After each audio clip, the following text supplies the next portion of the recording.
एक संत एक छोटी सी आश्रम का संचालन करते थे। एक दिन पास के रास्ते से एक राहगीर को पकड़कर अंदर ले आए और शिष्यों के सामने उससे प्रश्न किया कि यदि तुम्हें सोने की असरफियां की थैली रास्ते में पड़ी मिल जाए तो तुम क्या करोगे?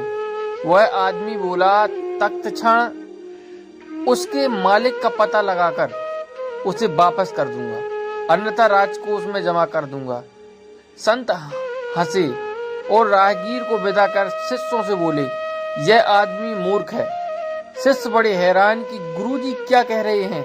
इस आदमी ने ठीक ही तो कहा है तथा सभी को यह सिखाया गया है कि ऐसे किसी पराई वस्तु को ग्रहण नहीं करना चाहिए। थोड़ी देर बाद फिर संत किसी दूसरे को अंदर ले आए और उससे भी वही प्रश्न दोहराया।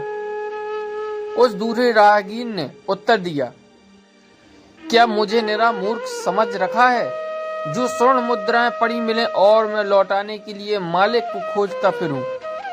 तुमने मुझे समझा क्या है? वह राहगीर जब चला गया तो संत ने कहा, यह व्यक्ति शैतान है।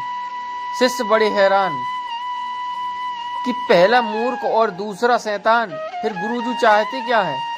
अब की बार संत तीसरे राहगीर को पकड़कर अंदर ले आए और वही प्रश्न दोहराया। राहगीर ने बड़ी सज्जनता से उत्तर दिया, महाराज अभी तो कहना बड़ा है, मुश्किल है। इस चंडाल मन का क्या भरोसा, कब धोखा दे जाए।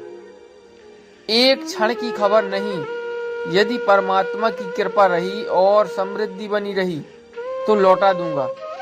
संत बोले, यह आदमी सच्चा है, इसने अपनी डोर परमात्मा को सौंप रखी है। ऐसे व्यक्ति द्वारा कभी गलत निर्णय नहीं होता। ज्येष्ठ पांडव सूर्यपुत्र कर्ण कर्म धर्म का ज्ञाता क्या कारण था कि अपने छोटे भाई अर्जुन से हार गया, जबकि कर्म और धर्म दोनों में वो अर्जुन से श्रेष्ठ था। कारण था कि अर्जुन ने अपनी घर से निकलने से पहले ही अपनी जीवन रथ की डोरी भगवान श्री कृष्ण के हाथ में दे दी थी। आपको हमें भी इस प्रकार अपने मन तथा जीवन की डोर प्रभु के हाथ दे देनी चाहिए।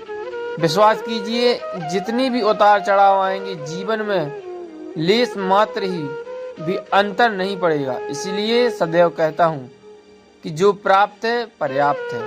धन्यवाद।